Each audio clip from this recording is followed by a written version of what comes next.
Welcome to Voyage Fromage. I'm Julia. I'm the owner of Formaggio Kitchen. And for this month's theme, we're focusing all about goat cheese. And it's a really fun theme for the summertime. I think goat cheese it's not just a seasonal cheese, obviously, it's a year-round cheese, but it's especially really nice in the summertime because of the kind of brightness and how well it pairs with a lot of my favorite summertime wines like rosé and Sancerre and things like that. And so you received 4 cheeses in your bundle. And so I want to start by going through the order in which we're going to be tasting them. So we are going to start with the Blue Ledge Fresh Chef. And then we are going to do welcome. Okay, we're just going over the order in which we're going to be sampling the cheeses tonight. And so we're starting out with the Fresh Chef from Blue Ledge Farm. And you'll notice the theme tonight is goat's milk cheese. I'm not going to pick up the next one because it's the Valence, and I will get it all over my hands. And so that's the second one we're going to be enjoying. The third one we're enjoying, I just cut myself a slice of, which is the Pantaleo. And then the last one is the Monte Nebro, which is the funny oval-shaped one, which we'll enjoy last, which might be surprising by appearances alone, but once you taste it, you'll understand why it's last. Starting out with goat's milk. Goat's milk is an interesting milk for making cheese. And I think context helps a lot when understanding why there are so few aged goat's milk cheeses out there and just so few goat's milk cheeses in general. So a cow produces 25 to 35 liters of milk a day. And that's conservatively. We're not even talking about Jersey cows during their highest output. This is sort of on average. So you've got 25 to 35 liters per day. A goat produces 2 to 4 liters per day. So a massive difference, over 20 times less than about 10 times less than cow's milk. And the other interesting factor is goats have a lactation period of about 9 to 10 months. Some breeds of goats, which we're going to talk about a little bit later, have even a shorter lactation period, and that's when the goats are actually producing milk. And they have to be dried off. That's what they call it, to dry off, which is to stop milking for a period of time before you can start that lactation period again. Cows, on the other hand, have about 10 months of lactation. And cows, you can actually stagger your herd so that you always are producing milk year round, whereas with goats, it's very seasonal. Where with goats, you dry them off at the same time every year. So imagine you are a cheesemaker and you have cows, you can have consistent production all year round very easily. All you have to do is stagger, that lactation period. Whereas with goats, you have a period of time where you actually have to dry off all your goats and you're not producing anything. And then the other side of the coin, of course, is the low production. The low milk production is quite challenging. Beyond that, there are just other challenges with goats. Goats are the first word that came, I'm going to just say it because it's the first word that came into my head. They're like little gremlins. They get into everything. They eat everything. Fences mean nothing to them. They're very challenging. They're amazing. I love goats, but they are troublemakers. So that's one aspect. The other aspect of goats, it does cost a decent amount to care for a goat, proportional to the output. Obviously a cow is a much easier investment. There are some nuances with goats that are challenging that you might not think about. And so one of those challenges is that if you are a cheesemaker or producing fresh goat's milk, you need to keep any male goats far, far away from any lactating female goat. Even the presence of a male too close to the female lactating goats will change the flavor of the milk, and it will become very farmy and barnyardy and pungent and really not good for drinking milk or making cheese. So all of these are factors that make it pretty challenging to have a sustainable goat herd. That being said, goat's milk is amazing. It's something that I'm always gravitating towards. And there are ways in which you can make sustainable goat's milk cheeses. And so we're going to go through some newer producers and some older producers. So we're going to start with probably one of the more classic styles of goat's milk you will see, which is the Blue Ledge Farm. And this is from Salisbury, Vermont. So really not that far away. They're just south of, like, due south of Burlington. And this is a small family-run dairy. It's a first-generation dairy. So they haven't been, in production for that long. And they have about 125 goats. So quite small production. And they make a variety of goat's milk cheeses, but the majority of their cheeses skew on the fresh side. They do have some that have a nice mold ripened outside, but a lot of their cheeses are this fresh size. So why would you, make a fresh goat's milk cheese? There's so many different reasons for that, especially as a new maker.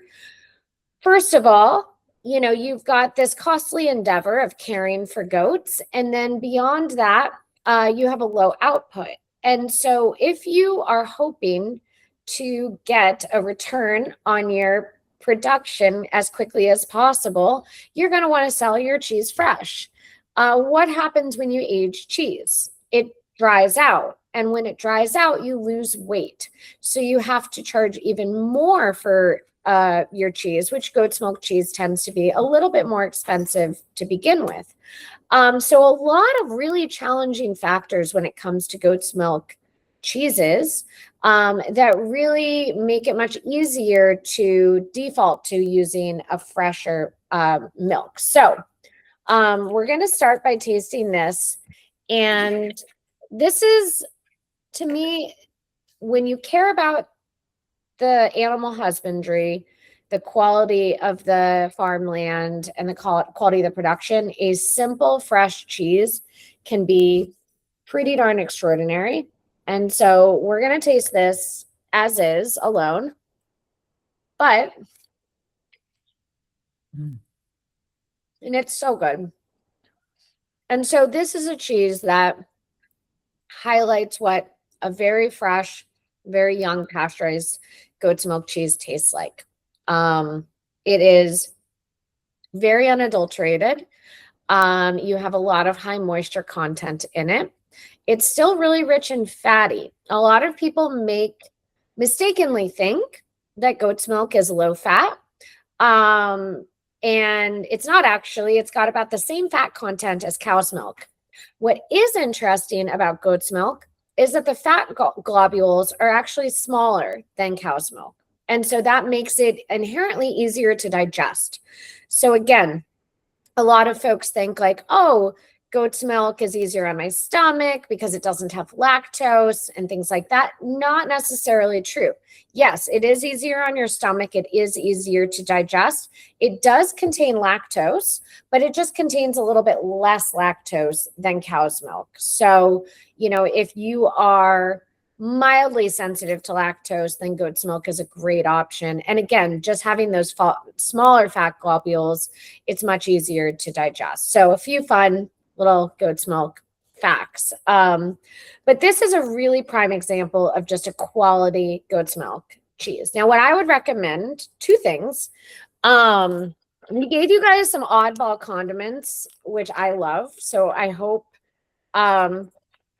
you love them as much as I do. These are little Italian biscotti from Prato in Italy, which is it's actually in Florence, and a very historical biscotti producer, Antonio Mattei. And we were the first to import these into the US. They've since, grown, but they're still making things very traditionally. I love pairing these with cheese because they're not too sweet. They're very, very almond heavy, and I also think that just sweet and savory goes really nicely together. So one of these biscotti, dipped or spread some of that fresh goat cheese on top of it is so good. So good. So I hope you can obviously eat these the traditional way with just, ice cream or some dessert wine or something, but they're really, really, really great with cheese, hard cheese, soft cheese, but especially with that fresh goat cheese.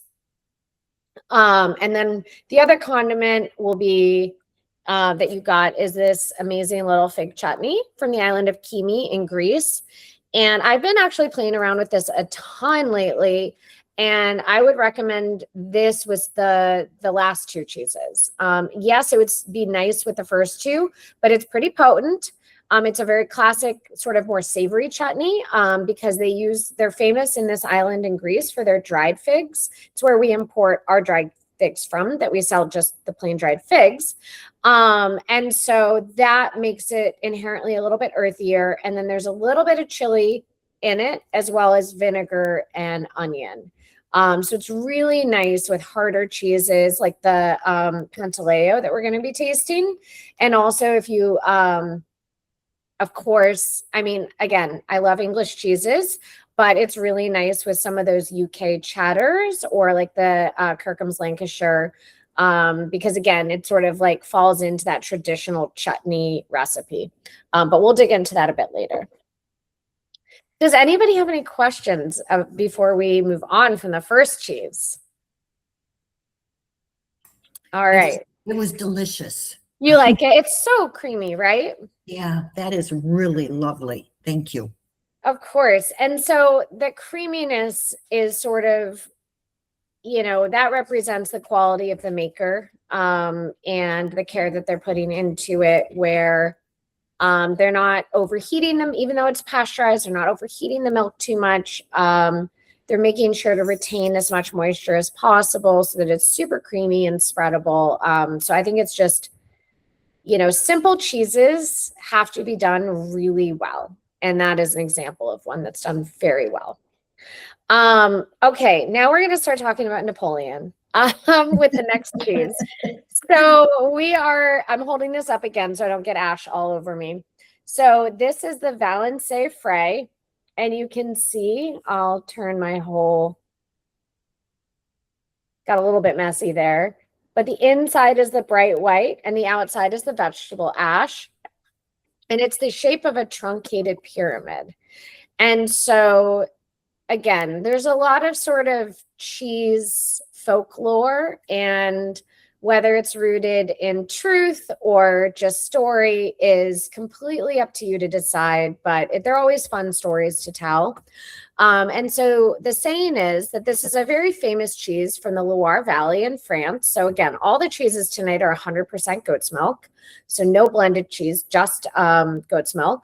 So this is from the Loire Valley in France. And it was said that originally this was a full pyramid shape, and that this cheese was actually served to Napoleon.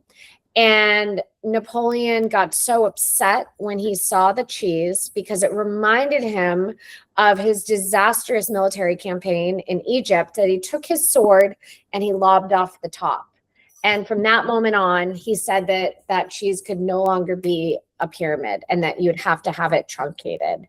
Again, whether or not that's true, but it's a fun story nonetheless. So we're kind of, we wanted to show the progression of different styles of goat cheese.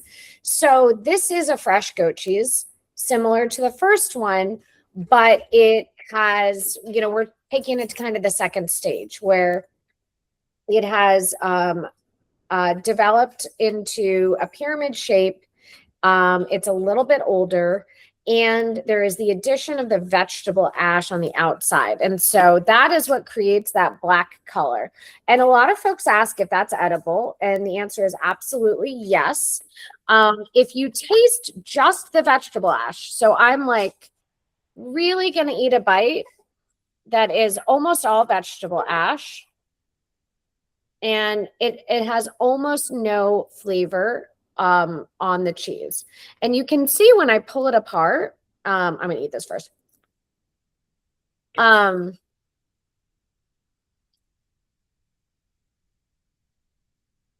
try to tear the cheese apart, and you can see the curd formation. These nice, thick, fat curd formations, which shows that this cheese has been handled really delicately, and it's been very likely kind of gently ladled into this form so that you are retaining a lot of the moisture. Now, why would you coat the cheese with vegetable ash? That's a great question that a lot of folks ask. And again, some of this harkens back to food anthropology and what is assumed. And there is a scientific reason for modern application of the ash. And so I think that, oh, yay. I see somebody, the Pillsbury family says that you look forward to it. This is a beautifully done French cheese. And the Loire Valley is known for their goat's milk cheeses. It's traditionally a pretty harsh environment. It's very, it's a great environment for goats. That is where goats really shine, is in challenging terrains and arid areas that you can't, you might not necessarily be able to grow like pastures of grasses and whatnot. So imagine it's a couple hundred years ago and you're in the Loire Valley and you have your little herd of goats and you're making a cheese. And of course, all right, I'm just going to do it. The inside of the cheese is bright white. And that's what your fresh goat's milk, you put it into the form and this bright, beautiful white goat cheese that you need to take to market. And it's the middle of the summertime, it's a dirt road, and you've got a horse-drawn cart. So what is going to happen to that bright white fresh cheese by the time you get it to market? It is going to be covered in dust, it's going to be covered in bugs, and it's not going to be that appealing and palatable. And so the thought is that vegetable ash was created using the sort of peels and scrapings of old discarded vegetables and charred into an ash and sprinkled over the cheese to help with the aesthetic appeal of these beautiful cheeses going to market. Now, what they probably didn't know initially, but learned shortly after, is that by applying vegetable ash to the rind of these cheeses, it actually helps to de-acidify the rind. And so, or the outside of the cheese, because at this point, the rind hasn't formed yet. And by lowering the pH on the surface of the cheese, it actually provides a very happy and healthy environment for developing a rind. And when you allow this cheese to age in the proper humidity and temperature, it develops a really beautiful kind of wrinkly geotrichum rind, which develops quite nicely because of the vegetable ash. So again, along with a lot of cheesemaking tradition, what started as maybe a local necessity or just a symptom of the setting has become a very traditional and critical part of cheesemaking, especially in the Loire Valley. And so this cheese is a little bit denser. As you can see, I can actually break it apart. So that means that some of the whey has drained a little bit more than the super fresh one that we first had, which is quite literally spreadable. And a cheese like this is fabulous, obviously on its own, on a baguette, but with a nice bright jam or condiment. Lemon jam is one of my favorite pairings with this cheese, because when I think about pairing things together, oftentimes I think about complementary flavors or contrasting. So complementary would be like two things that are bright and acidic. If you find this cheese like bright and fresh, then pairing it with something that's really bright and fresh. So you can think that along those lines with wines in particular. And then contrasting, a really good example is like salty and sweet or sweet and sour. So what you're trying to do is highlight kind of how the opposites attract. And so for something like this, because again, cheese is inherently salty, you could pair it with something a little bit sweet, like a delicate honey. I generally like to match flavor profiles. So you don't want to pick something too aggressive to pair with this and overwhelm the cheese. But sometimes breaking cheeses down into their most basic parts, by saying, well, it's cheese, it's going to be salty, I'm going to put it in that category. And something like this biscotti, I'm going to say is sweet. And so sweet and salty is a great combination. So they would go really nicely together. And I always encourage people to kind of experiment and don't think about what should pair with one another, but think about what could pair with one another. And the worst thing that can happen is it's not a good pairing, and then you just don't do it again.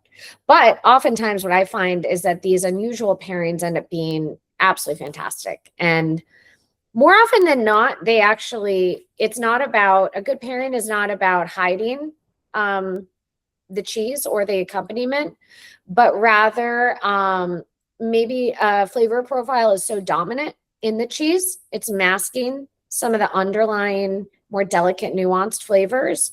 And that's what a good pairing should do, is maybe tone down the most aggressive flavor profile in whatever, cheese you're pairing it with. And all of a sudden you reveal all these incredible nuances that are kind of lurking below that otherwise you wouldn't be able to taste, which is why I'm a huge purist and lover of cheese, but I don't believe that pairings, I believe that pairings can enhance cheese, and actually can highlight cheese and make cheese the star. And so I like to have fun with them. So I hope you enjoy, and I hope you experiment with the pairings that we give you. We think a lot about them to get creative and kind of some oddball things that may seem a little bit weird, but I promise you they have been given a lot of thought. So I hope you like them. So are you all familiar with the Valence? Have you had it before? I know the Pillsbury family has.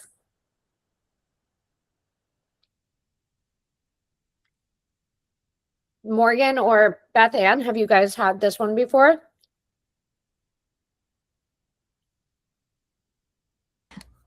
Sorry, you're muted. Yes. Sorry. Yes, it's one of my favorite fresh goat cheeses, but I will say I am a little partial to the aged one, where it gets like a little gooey around the edges, but you still got that cakiness in the inside.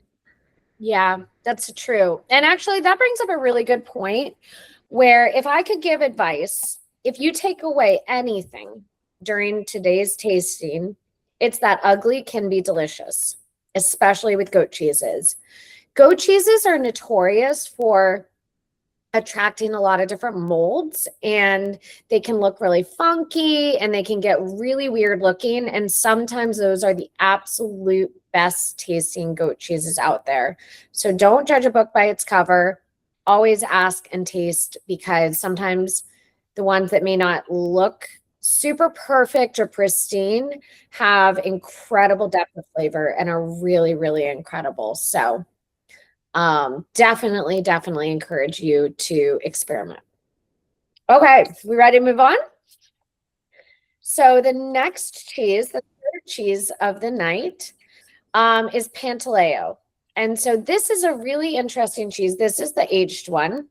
So we wanted to show, of course, an example of a traditional aged goat's milk cheese, which is pretty uncommon. It's not unheard of by any means, but it's uncommon because of what I spoke about before, about the milk output and the return on investment, if you just have a goat farm.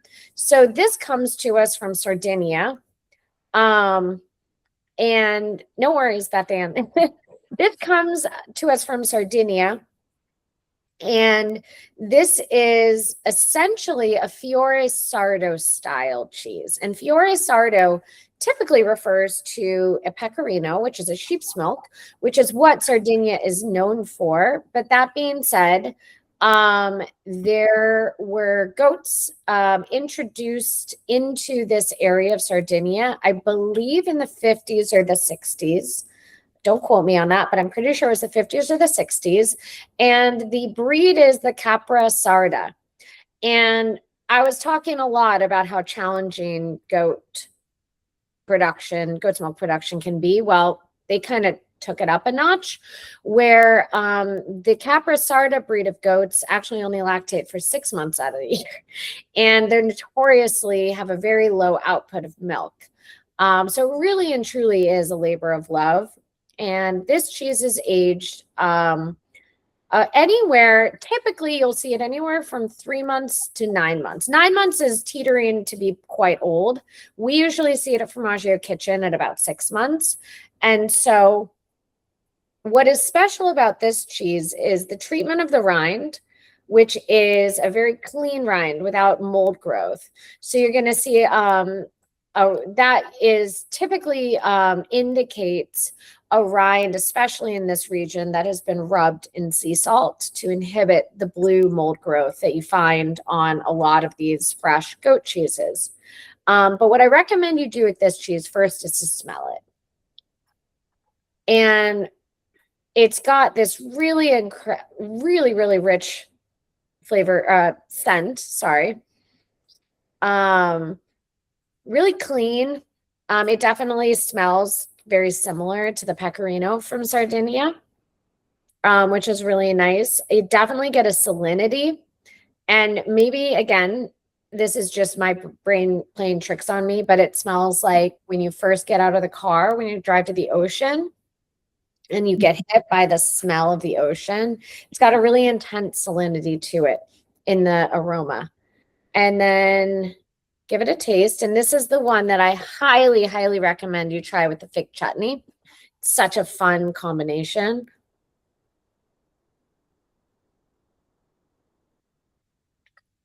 This is where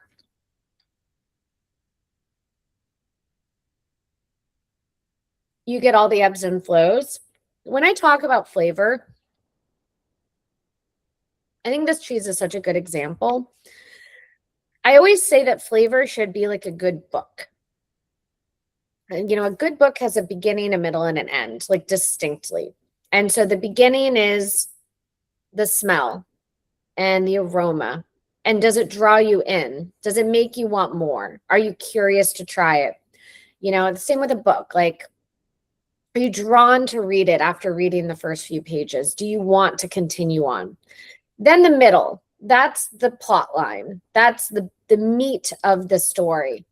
Is it one note? Is it really dynamic? Are you being taken on a journey? This cheese takes me on a journey. This cheese has so much going on.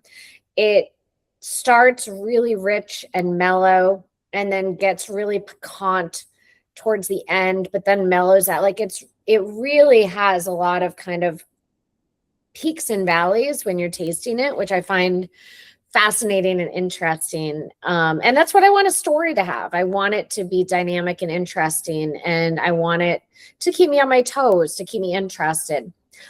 And then the finish. And the finish is the ending of the book. Does it cut off right away? Are you left, you know, feeling like you didn't get enough? Is it bitter? Is it astringent? Or does it linger really pleasantly? I find that this lingers really pleasant. Like I can still taste it on my palate, but in a really pleasant way. And this is really a nice cheese with a bright white wine with a nice minerality, especially when you eat the cheese first. Let the cheese do its thing. It's, you know, telling its stories. It's hanging out on your palate. Then a sip of wine, it's going to liven, you know, it's going to reawaken the cheese on your palate, which is really, really fun. It's very fun to see a traditional style of goat's milk. Goat's milk can be very challenging when you age it this long. It can become because of the just sort of inherent acidity of goat's milk cheeses. It can become really, really piquant on the top of your palate, like high tone to the point of being aggressive. And so the balance is how do you express that it's a goat cheese without being too aggressive and piquant? And I think this does a really, really nice job of it. And it still has a really nice piquant note. But this chutney is actually going to also tone that down even more. So it also is going to have some fun sort of ebbs and flows. So I hope you like that one. It's very traditional, Sardinian cheese, which again, almost always see sheep's milk from Sardinia, but done in that traditional style. I think it really shines a light on the goat's milk cheese in a fun way. So The chutney is amazing with it. Yeah, Right. that just the cheese I was appreciating, but I put the chutney with it. And it's like, okay, this is the partnership I like. yay. Yeah. I'm so glad you tried it, because that's what I'm trying to say is like sometimes adding another element to, you know, your cheese can actually make the cheese shine even more. And that's what's fun about it, because we're obviously in the business of highlighting cheese and honoring cheese. So it's a lot of fun. And I absolutely, anytime you have a condiment like this and you're like, when am I ever going to use that? You know, grilled cheese, grilled cheese, grilled cheese, grilled cheese. Like, I will say it 100 times. A nice spread of a cool condiment on a grilled cheese is so fun and so delicious. So if you're ever worried that you don't know what you're going to do, you know, if you have leftovers from a party or a cheese plate or anything like that, grilled cheese. But yeah, I'm glad you enjoyed this one. Yeah. Okay. So the last cheese of the journey tonight is Montenegro. And this is a wacky little cheese that I love to highlight. And she's aggressive. I'm going to warn you. And I love that. But I also think, you know, play around with the pairings with this cheese, because I think this would be great with some honey. It'd be great with the chutney. Definitely try it with the biscotti. There's a lot going on. And what you might think at first glance is that this is vegetable ash, because typically that's what you find on a goat's milk cheese. And that's a really great example, actually, of what the Valence will look like after it's aged. But give it a smell gently. Don't inhale too much. Mm. You smell that? Yeah. It's earthy. It's woodsy, almost mushroomy. So this is Penicillium roqueforti on the exterior. It's actually blue mold. And so it's not vegetable ash, it's blue mold, which contributes to the pungency of the cheese. And most of the time with a blue cheese, blue mold needs oxygen to thrive. And so when you have a blue cheese, it's trying to like weave its way and find every little crevice between all the curds in your blue cheese so that it can thrive. And so that is often helped along the way by the cheesemakers piercing the cheese with different holes in every direction you can imagine, so that the oxygen can really flow to every single part of the cheese. And that is what creates that blue veining throughout the cheese. Now, this is a very unique example in which the blue mold is actually only introduced to the outside of the cheese. And then on top of that, it's allowed to develop this beautiful little geotrichum rind, which just sort of dries it out slightly, but also intensifies the flavor. Now, this is also a great example of a 3-in-1 cheese. You can really see it in the color here, where you have the rind, which is the dark part, and then right inside the rind, you see a slightly darker than at least darker than the interior part. That's called the cream line. And then the interior would be the paste. And so a cheese like this, a soft ripened cheese, ripens from the outside in. And so over time, when this cheese was first made, it was bright white all the way to the edge of the rind, you know, and maybe, you know, maybe the rind had started to develop a little bit. It was young. It had a little bit of bluing on it and bright white. With a nice high humid environment, the cheese will start to ripen from the outside in. And so what happens is the cheese starts to break down over time. And that's how you develop the cream line. And this is unique to primarily to goat cheeses. I mean, you do see this in like a brie or a camembert, but it is very, very pronounced in properly ripened goat cheeses. And what's fun about it is you end up with 3-in-1. And so that ripening doesn't stop. And it's up to the cheesemongers to hopefully get the cheese in your hands when it's that perfect sort of proportion of, gooey a cream line to nice chalky paste. Because what you want when you taste a cheese like this is I recommend you try each part separately. So try a tiny nibble of just the rind. And this is if you really want to nerd out. If you just want to enjoy your cheese, then by all means, just enjoy your cheese. But you can see how each part plays a role in the final flavor. So obviously with this one, with the Penicillium roqueforti on the outside, creating that sort of blue mold, that's going to be the most pungent part, is that outside. And then your cream line is going to be that second layer of pungency. It's closer to the outside elements. It's starting to ripen more aggressively. And then you end up with that paste in the middle, which is dense and a bit chalkier and clean and brighter and fresher. And so ideally, you're going to have a nice balance of all three so that they kind of harmonize together. And I just think it's cool because it's almost like 3 cheeses in one. And so depending on your own personal taste, if you prefer a really mild cheese, you can avoid having too big of a cream line. And you can have, if you really like that sort of chalky interior, and you can actually look at the cheese and make that call on your own. It will help to sort of inform your decision making on how pungent and ripe that cheese is going to be. If you see a really thick cream line, really big cream line, and not much paste, you can assume that cheese is going to be a little bit stronger. It's going to be a little bit saltier, a bit more intense. And eventually over time, the entire center of the cheese will liquefy. We don't want it to get to that point. At that point, we would call it overripe. Now, would we throw it away? Personally, like if it were me in my fridge, no, I would taste it and see like how I could utilize it, maybe spread it on bread with some honey. But in general, you want to find that perfect balance of the rind, that cream line, and the paste. And so this one is especially unique because, again, most Geotrichum, the natural rind, that brain-like looking rind that you find on goat cheeses, doesn't have mold added to it intentionally. Sometimes mold does grow naturally on some of those cheeses. Generally speaking, I don't want my goat cheese to look pristine if it's got a nice Geotrichum rind. I love little spots of bluing.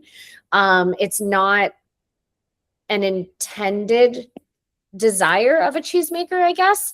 But when you are shopping in the Loire Valley in France or in a Paris cheese shop, they're like that all the time. And it's to suit your taste.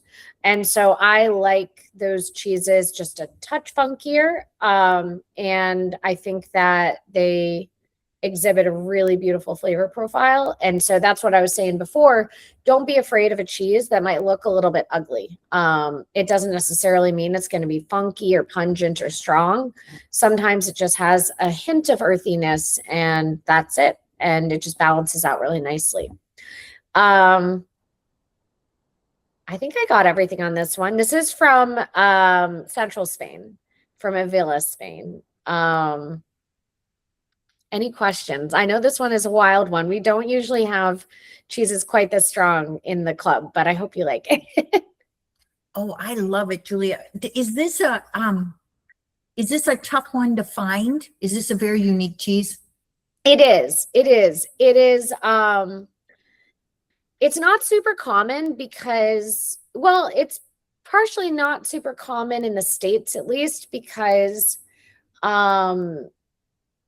there are less and less cut to order cheese counters. And I think it's the type of cheese that does kind of require a little bit of an explanation, so that people know what they're getting into. Because if you buy this and you're expecting that to be vegetable ash on the outside, you're going to be in for a surprise. And so I think that's where it could go south. And so you just don't see as much. But we've been leaning a lot into our Spanish cheeses lately. We're working with somebody new in Madrid called Cultivo, and they source from small producers throughout Spain. And we've just started. We've gotten now 2 imports from them, and just fabulous. And we're really excited to start exploring new cheeses from Spain that have never been in the US before. Because you get some of these cool things that as far as I know, I don't know of any other cheese similar to the Monte Nebro that is made in that style with the Penicillium roqueforti around it. It's so regionally specific. And that's what we like to highlight, is those cheeses that are very specific to a region. And yeah, they're just a lot of fun. There's just too many cheeses to discover. So yeah, no, this one was awesome. I think my challenge I thought about, because I love this, but I think it's you had to lead me into it, and because I absolutely love it, but I think it's kind of a standalone. Like, I love that with the dried apricots, and I was thinking with the Marcona almonds, and doing just a Spanish plate. But I can't imagine putting another cheese with this. I think it's almost like it's got to be a star of the plate by itself. I agree with you, and this is kind of where I will, send off my personal pitch for cheese as a standalone dessert plate, where you could have a beautiful cheese like this with, like, imagine, so we import from Italy these incredible preserved cherries that are preserved in syrup, and they are just little intense flavor bombs. They're so concentrated, and like, you could make this perfect little dessert with the cheese as the star, whether it's this cheese or a blue cheese or any, but you could have one really cool cheese. And oh yeah, the ginger biscuit. Oh my God, yes, I was thinking Effie's ginger biscuits. Yeah. So there's so many fun things that you can do. And I agree with you. Like, this would be a tough, generally when I'm building a cheese board for like a group, I want the cheeses to kind of match each other in intensity, because the worst thing that you don't want to dictate to people, oh, you have to start here and then go here and then go here. That's tough in a casual setting. Yeah. So you don't want to blow out someone's palate with a really strong cheese and then they move over to a really delicate cheese. So I think a cheese like this is exactly what you're saying, is just a beautiful standalone cheese that, you can, if it is too intense for some people, you can tone it down with a little honey or a preserve or things like that. But it's really, there's a lot going on there. And I think it deserves its place. Oh, delicious. But I love strong cheese. I do too. That one is amazing. Yeah. Awesome. Morgan, let us know what those cherries are so we can order them. Oh, yes. I can email that to you. Thank you. Yeah, they're from Vecchia Dispensa. They are insane. Yeah, they're crazy. But again, it's like, that's the fun part. When I first started working at Formaggio Kitchen, I was on a very tight budget, but I wanted to taste everything. And so I started teaching classes, and it enabled me to open whatever I wanted. So it was very self-indulgent. And so that's how I started, because each class I opened up something new, because I always wanted to try new things. And so that's how I got really into the world of pairings and exploring how flavors match with one another, because I would find this really cool, obscure condiment on our shelves and just want to learn more about it. And so I'd use it for a class, and I'd open the condiment first and then decide, okay, what cheese do I want to eat this with? And that was a fun pathway to take. And so I always find that when you're pairing something, it's always great to have a starting point. It's okay to say, this is the star of the show. I want the cheese to be the star of the show, and then I want to find the fun things that go with it. Or you could do the opposite and pick the condiment first and then experiment with what might go with it. So yeah, it's definitely a rabbit hole, which I highly encourage people to go to. Okay, so one last question, because I'm just thinking about this as a dessert or an after. So you don't have a, what would you pair with it as far as like a sherry or a port or? Ooh, that's a good one. So, I mean, a port would like be such a classic play on like a Mhm, Stilton and port because the mhm, Stilton is a blue and this has the blue molding. I mhm. would actually I would definitely go for something sweet. So I've been kind of obsessed with Muscatel sherry lately because it has that sort of sweet undertone and dark caramel notes, which I think would carry the pungency of this cheese really well. You could even do something like a Sauterne that has a little bit of acidity and a lot of sort of baseline sweetness. I would avoid anything that has too much bitterness. Mhm. So I would avoid, sometimes I like playing around with Amaros and certain vermouths and cheeses. But with this, because the blue, I might kind of steer to something a little bit more in the port sherry, Muscatel sherry or, Sauterne realm. Mm. Um, Vinsanto, Yeah. so Mm. many things, so Yeah. many opportunities. And actually, traditionally, you have Vinsanto with these. That's Mhm. traditional. If you're in Florence, that's a very common dessert that you have is a little glass of Vinsanto and these specific biscotti, actually. So Lovely. a lot of Thank you. fun. But does anybody have any questions? Hopefully you gained an appreciation for all the hard work that goes into making these little goat cheeses. Sometimes we take it for granted. My dog wants some cheese too. Eventually I have to pay the toll. Yeah. But terrific. And obviously, if you ever have cheese questions, you can email me at julia@formaggiokitchen.com. And yeah, thank you so much for coming tonight and joining us. Even if you've signed in later, I'm happy to share this month's theme with you. And we'll see you next month for another really cool. What's Next next month is going to month? be What's next month? next month is Morgan. It's the flavored cheeses, right? I thought so. So we're doing some but traditional flavored cheeses. So with additions in it, Uh-huh. but focusing on really traditional recipes from like Belgium and France and things like that. So it'll be a good one.